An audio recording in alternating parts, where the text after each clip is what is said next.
नमस्कार, Uday classes A to Z solution में आप सभी शिक्षक साथियों का हार्दिक स्वागत है। हमारे सभी साथी जो विशिष्ट शिक्षक के रूप में योगदान कर लिए हैं, वे अपने आप को ठगा हुआ महसूस करते हैं। ऐसा लग रहा है, ऐसा प्रतीत हो रहा है कि विभाग के द्वारा वेतन भुगतान के नाम पर उनके साथ खेला कर दिया गया, वेतन का घोटाला हो गया।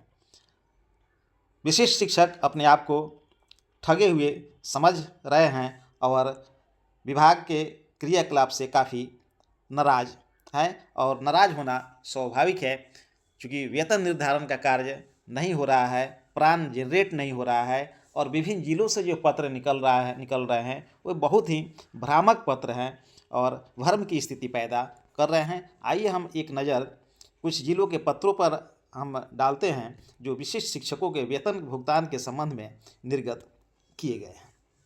सबसे पहले हम यहाँ एक नज़र डालेंगे। देखिए, कार्यालय जिला शिक्षा पदाधिकारी मधुबनी, स्थापना पत्रांक 769, मधुबनी जिले से ये पत्र जारी हुआ है। आप सभी साथी देखें कि इस पत्र में क्या कहा गया है। देख रहे हैं, सेवा में जिले के सभी चिन्हित मध्य विद्यालय के प्रधानाध्यापक मधुबनी जिले विशिष्ट शिक्षक के वेतनादि भुगतान के संबंध में निदेशक प्राथमिक शिक्षा बिहार पटना के पत्रांक 501 दिनांक 19/2/2025। इस पत्र में कहा गया था निदेशक प्राथमिक शिक्षा के द्वारा कि ये सभी शिक्षकों का वेतन निर्धारण की कार्रवाई की जाए। विशिष्ट शिक्षकों का जो विशिष्ट शिक्षक के रूप में योगदान कर लिए हैं और प्राण जनरेशन की प्रक्रिया पूरी हो और वेतन निर्धारण की प्रक्रिया जल्द से जल्द पूरी करके वेतन भुगतान की कार्रवाई की जाए। लेकिन जिलों के द्वारा प्राण जनरेशन की कार्रवाई इतनी धीमी गति से हो रही है कि ये अंत में विभाग के द्वारा ये पत्र निकालना पड़ा, निदेशक महोदय के द्वारा ये पत्र निकालना पड़ा कि वेतन निर्धारण नहीं कर अतिशीघ्र वेतन भुगतान किया जाए, बिना पे फिक्सेशन किए हुए वेतन भुगतान किया जाए, सिर्फ प्राण जनरेट कर। लेकिन प्राण भी जनरेट नहीं हो रहा है। तो प्रधान जो मुख्य जो सचिव है या प्राथमिक शिक्षा जो निदेशक हैं, उनको इस बात का पत्र निकालना चाहिए कि भाई आप जल्द से जल्द प्राण जनरेट करें, सभी जिलों में वेतन निर्धारण की प्रक्रिया जल्द से जल्द पूर्ण करें, उसके बाद भुगतान की कार्रवाई पूरी करें। इससे विशेष शिक्षक जो सो ठगे जा रहे हैं इस तरह के पत्र से। आप देख रहे हैं कि महाशय उपयुक्त विषय के प्रसंगाधीन पत्र के आलोक में अंकित करना है कि निदेशक प्राथमिक शिक्षा बिहार पटना के पत्रांक दिनांक 23/1/2025 के आदेश आलोक में विशिष्ट शिक्षकों के वेतनादि भुगतान हेतु प्राण सृजन और HRMS पोर्टल पर ऑनबोर्डिंग के लिए आवश्यक कार्रवाई की जा रही है। चलिए सीधे हम उस बिंदु पर हम पहुंचते हैं जहां वेतन निर्धारण की जहां बात की गई। देखिए कि वेतन निर्धारण की अनुवर्ती कार्रवाई करते हुए बकाया राशि के आधार पर वेतन भुगतान कालांतर में किए जाने का आदेश प्राप्त है। इस तरह का आदेश दे दिया गया निदेशालय के द्वारा कि वेतन निर्धारण की अनुवर्ती कार्रवाई करते हुए बकाया राशि के आधार पर वेतन भुगतान कालांतर में किया जाए। यानी फिलहाल आप जो वेतन भुगतान कर दीजिए और बाद में वेतन निर्धारण की प्रक्रिया की जाएगी या जो एरियर होगा उसका भुगतान बाद में किया जाएगा। ऐसा बिल्कुल ही नहीं होना चाहिए। ये विशिष्ट शिक्षकों के साथ एकदम सरासर विभाग के द्वारा अन्याय किया जा रहा है, धोखा किया जा रहा है, उन्हें ठगा जा रहा है। अतः उपयुक्त के आलोक में आपको निर्देशित किया जाता है कि दिसंबर 2024 माह के मूल वेतन के अनुवर्ती बिहार विद्यालय विशिष्ट शिक्षक नियमावली के फिटमेंट मैट्रिक्स लेवल टेबल के समरूप इंडेक्स के अनुसार अविलंब वेतनादि भुगतान हेतु प्रपत्र तैयार कर 3 दिनों के अंदर हस्ताक्षरित कार्यालय में उपलब्ध कराना सुनिश्चित करें ताकि ससमय विशिष्ट शिक्षकों का वेतन भुगतान किया जा सके। अब देखिए, अब यहाँ कह रहे हैं कि दिसंबर 2024 का जो वेतन भुगतान हुआ उसके आधार पर आप विपत्र तैयार करके भेजें। अब देखिए, जो हमारे 2003 और 2005 के जो शिक्षक हैं उनका जो बेसिक पे जो था दिसंबर 2024 को तो 30,420 रुपया था और नियोजित के रूप में ही उनका 1 जनवरी को जो उनका जो ड्यू था इंक्रीमेंट, ये इनको हो जाता 31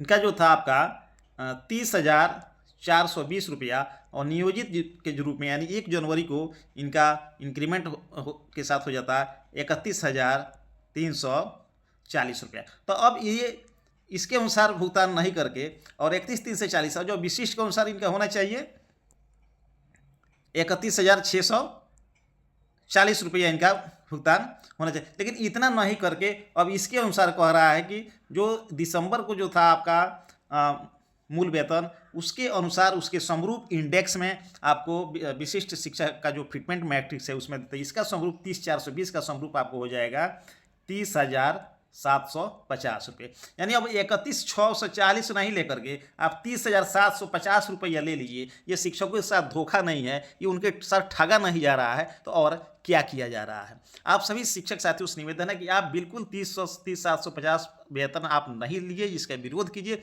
जब तक वेतन निर्धारण नहीं हो जाता है हम वेतन नहीं लेंगे। चलिए आइए हम आगे और जिलों का जो पत्र जो निकला हुआ है वहाँ जो से देखते हैं। ये आपका है मधुबनी जिले का, आप देख सकते हैं कि विश्वास भारती जावेद आलम जिला कार्यक्रम पदाधिकारी स्थापना मधुबनी। एक दूसरा जो पत्र जारी हुआ है आप यहाँ भी आप देखें कि कार्यालय जिला शिक्षा पदाधिकारी अररिया जिले से एक पत्र जारी हुआ है। सेवा में सभी प्रखंड शिक्षा पदाधिकारी जिला अररिया। चलिए यहाँ भी आप देखिए कि विशेष शिक्षकों के भुगतान के संबंध में वहीं पत्रांक दिनांक का जिक्र यहाँ भी किया गया है। अब देखिए यहाँ किस तरह से जो मांग किया गया है आप यहाँ देख सकते हैं कि देखिए कर्म संख्या, विशेष शिक्षक का नाम, पदस्थापित विद्यालय का नाम, प्रखंड किस कक्षा में जो योगदान किए हैं, नियोजित के रूप में 31/12/2024 को प्राप्त मूल वेतन।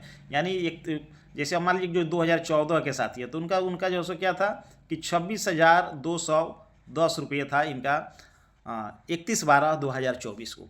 तो 31/12/2024 को जब 26,210 रुपया था तो इसका समरूप फिटमेंट मैट्रिक्स में इसका हो जाएगा आपका 26,520 रुपया।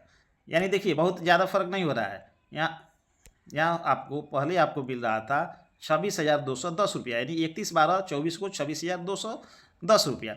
और जो आपको मिलेगा इन पत्रों के अनुसार जो आपको मिलेगा ये आपको मिलेगा 26,520 रुपया, जो कि ये बिल्कुल ही अन्याय है, गलत है, शिक्षकों को ठगा जा रहा है। 26,210 तो उनका नियोजित के रूप में था ही। यदि वो नियोजित भी रहते तो उनको 1 जनवरी 2025 को इनका वेतन हो जाता 27,010 रुपया हो जाता, और 27,010 के बाद इनका जब फिक्सेशन जब होगा विशेष शिक्षक के रूप में तो अब इनका होना चाहिए 27,320 रुपये। यानी 27,320 रुपया नहीं दे करके सरकार या विभाग अभी आपको 26,520 रुपया देना चाहती है। यानी मामले को लटकाना चाहती है, शिक्षक को प्रताड़ित करना चाहती है, शिक्षक को ठगना चाहती है, आर्थिक शोषण करना चाहती है। आइए एक और पत्र जो है हम लोग देखते हैं। इस पत्र में कुछ तो पदाधिकारी महोदय ने हद ही कर दी है। कार्यालय जिला शिक्षा पदाधिकारी मुजफ्फरपुर स्थापना शाखा शुद्धि पत्र है, आप यहाँ देख लीजिए। अब इसमें देखिए इसमें क्या कहा जा रहा है, सीधे हम वहाँ पहुँचते हैं। किस मैट्रिक्स जो लेवल में भुगतान करने की बात की गई है। अब यहाँ देखिए अधोहस्ताक्षरित कार्यालय के पत्रांक 1300 दिनांक 21/2/2025 में आंशिक संशोधन करते हुए विशेष शिक्षक नियमावली 2003 के फिटमेंट मैट्रिक्स लेवल कि इंडेक्स 1 के अनुरूप वेतनादि भुगतान हेतु विपत्र तैयार कर कार्यालय को उपलब्ध कराना सुनिश्चित करे ताकि ससमय विशेष शिक्षकों का वेतन भुगतान किया जा सके। अब देखिए अब ये कह रहे हैं सीधे कि इंडेक्स 1 के अनुसार, तो विशेष शिक्षक फिटमेंट मैट्रिक्स में इंडेक्स 1 के अनुसार जो 1 to 5 के जो शिक्षक हैं अब इनका वेतन होगा मुजफ्फरपुर में कितना 25,000 रुपया। तो भाई जिनको मिल रहा था 30,420 रुपये उसका दिसंबर में ही था, और 31,340 रुपया उसको जो जनवरी में इंक्रीमेंट के साथ हो जाता, विशिष्ट के रूप में उसका 31,640 उसका होना चाहिए, लेकिन आप उसको देने के लिए कह रहे हैं कितना 25,000 रुपया। सबको 25,000 ही दे रहे हैं। यानी मुजफ्फरपुर में तो हद हो गया, यहाँ हो गया कि सभी धन 22.5 पसरी वाली यहाँ जो सब बात हो गई। बिल्कुल ही ये शिक्षकों के साथ आर्थिक शोषण की प्रक्रिया चल रही है विभाग के द्वारा। शिक्षा विभाग में सुधार नहीं होने के कारण ये सबसे बड़ा कारण है कि जो भी जिला स्तरीय जो पदाधिकारी हैं जो वरीय पदाधिकारी हैं, निदेशालय स्तर के जो पदाधिकारी हैं, उनके आदेशों को ये अंगूठा दिखा देते हैं और उनके आदेशों का पालन यहाँ नहीं होता है। और हमेशा विभाग के द्वारा, इस जनता के द्वारा और सरकार के द्वारा शिक्षकों पर उंगली उठाया जाता है कि शिक्षक काम नहीं करते हैं। शिक्षक काम क्यों करेंगे जब आप समय पर उन्हें वेतन नहीं दे सकते हैं? वेतन में आप घोटाला कीजिएगा, उन्हें ठगिएगा, तब तक शिक्षा व्यवस्था नहीं सुधरेगी। आप सभी साथियों से निवेदन है कि आप इस घटे हुए दर पर आप अपना वेतन बिल्कुल ही नहीं लें जब तक आपका विशेष शिक्षक के रूप में पे प्रोटेक्शन के साथ, जब तक आपको पे प्रोटेक्शन के साथ जब तक आपका फिक्सेशन नहीं हो जाता है तब तक जो है आप अपना वेतन नहीं लें, थोड़ा आर्थिक परेशानी होगी, तो जिस तरह से काम चल रहा है उस तरह से हम काम चलाएंगे, लेकिन जब तक हमारा फिक्सेशन नहीं हो जाएगा पे प्रोटेक्शन के साथ, तब तक हम वेतन नहीं लेंगे। आप सभी साथियों से निवेदन है कि इस वीडियो को ज़्यादा से ज़्यादा आप लोग शेयर कीजिए, और यदि आप मेरे चैनल पर नए हैं तो लाइक, सब्सक्राइब एवं कमेंट करना नहीं भूलिएगा। फिर मिलेंगे हम अगले वीडियो में, तब तक के लिए धन्यवाद, नमस्कार।